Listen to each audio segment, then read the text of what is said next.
Guys, dito na tayo sa loob ng bahay, guys. So, sinalubong na ako ng aking pusa, guys. Ayan, si Mingming. Hi, Mingming. So, ilapag muna natin, guys, yung ating kagamitan. Bili pala ako, guys, ng balot, guys. Para matanggal yung pagod. Tsaka, guys, kuhain ko muna yung charger.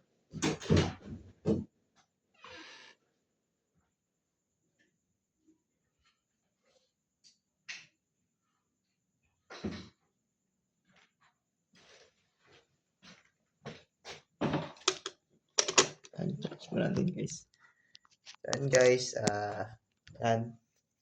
So, nakaalis na nga pala sila. Mama ko, guys, at papa ko, guys. Umuwi na sila. So, awa ng Diyos, mamayang 10:30 is nasa Palawan na po sila, guys. So, nakakalungkot yung, dito, guys, bahay. So, mag-isa na lang pala ako dito, guys. So, nakakalungkot kasi wala naman sila dito. So, after 2 years, guys, bago na naman kayo magkita, guys. After 2 years, bago na naman. So, ako naman ang babakasyon doon sa probinsya namin, guys.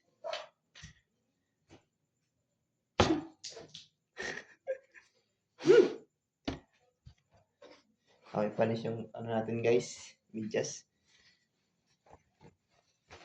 Ba tayo ng damit o ng jacket.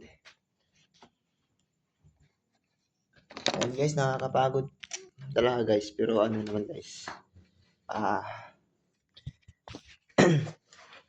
Sulit naman yung natin. Yung travel natin. So, nakapagpitik nga pala tayo, guys. So, doon sa guys, tawag dyan, Clark. So, nakapagpitik ka pala tayo. Meron tayong napitikan doon sa may airport. So, antay-antay na lang po mga idol sa upload.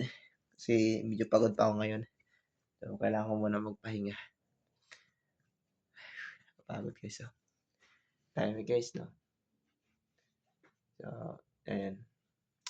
So, na-miss ko agad sila mother, guys. So, wala tayong magawa. Kailangan natin magtrabaho para mabuhay at saka matupad yung pangarap natin. So, ingat na po, mother and father. I love you po. See you soon next year. So, ayun na, guys. Update ko lang kayo. Thank you, Lord, again. Dito na ako sa bahay. So, ayan, good night sa lahat. Bye-bye.